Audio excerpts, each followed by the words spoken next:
เลยติดทั้งลมขนาดเอาใส่ตัวนี้เลยแล้วมันข้าพเจ้าเป็นคนหนึ่งเบอร์หนึ่งของบริษัททุกท่านพูดเป็นน้อย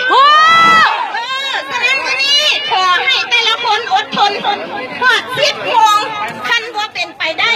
เขากลับไปที่ไล่ทางใหม่เนาะไล่สดบ่เป็นนะสัญญาณเน็ตน้องบ่มีโทรศัพท์เลยเอาคลิปลงให้ได้ลงแล้วนะโทรศัพท์ติดต่อหานะเฮ็ดจังได๋อันเมื่อกี้เอาลงแล้วตัวที่ว่าอันบุญมีส่งไปยังแค่นี้แหละมีกำลังถ่ายในขนาดไหนวะตอนไปเงินไปแต่ละคนเงินเข้าไปบ่เห็นอันตูตันเนาะร้านคนเองก็บ่อันนี่กอบที่ตัวแผนการทำวัดตั้งแต่แผน A ฮอดแผน B แผน C แผน D แผน E เป็นแผนที่ตัวทั้งหมดเลย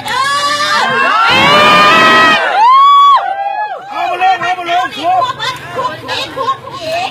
เนาะผู้ใดก็อยากได้มาต่อข้างล่างเพราะว่าเป็นแม่ทีมเก่งหลายมีลูก เบิ่งขี้ซอกอัน